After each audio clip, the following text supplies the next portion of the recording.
Hey, welcome to Come Back with Erica Cobb, uniting a community of folks just like yourselves who are getting ready and staying ready for their next chapters. So we're talking about how you know that it's time to make a move. Now, I've definitely made a lot of moves, physically, emotionally, mentally. I've been a girl on the move, and that is for sure. But one piece of advice that I received about 10 years ago from my co-host in Chicago, who was an openly recovering addict, he said to me, we were out one day and there was a social event that we had to be at. It was for the station.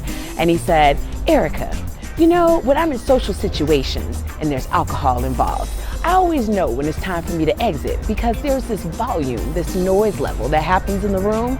And that's when I know it's time for me to go. And you know, 10 years later, I'm just now picking up on the fact that that's actually super great advice for how you should go through life too. And since then, I've actually used it. Now, there's a lot of noise that starts to happen when things aren't going the way that they should be going.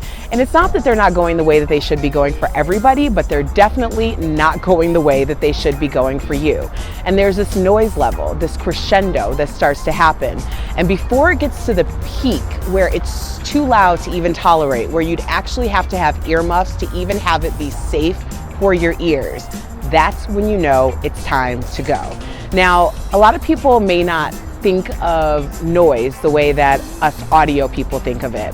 So maybe for you it's a visual thing, maybe for you it's a feeling, but it's definitely something that's telling you that there's one thing, two things, three things, four things that are not right about that situation, and those four things are going to turn into 8 things, and those 8 things are going to turn into 16 things.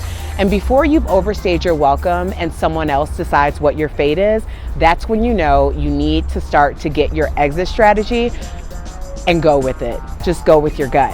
And the thing about it is, a lot of times we feel like we can't because we would be leaving a piece of ourselves undone or a piece of the project undone.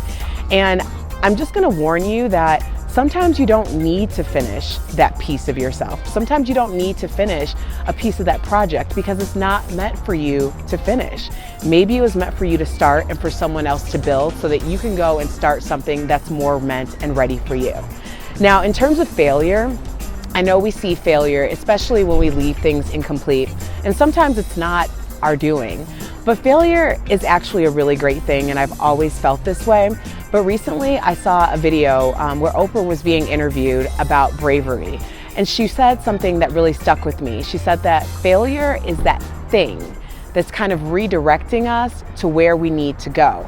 So sometimes that noise level is so deafening because we need to pay attention to the fact that we have this thing that's happening and it's supposed to be redirecting us. And sometimes we just don't want to listen to it, so it just keeps getting louder and louder.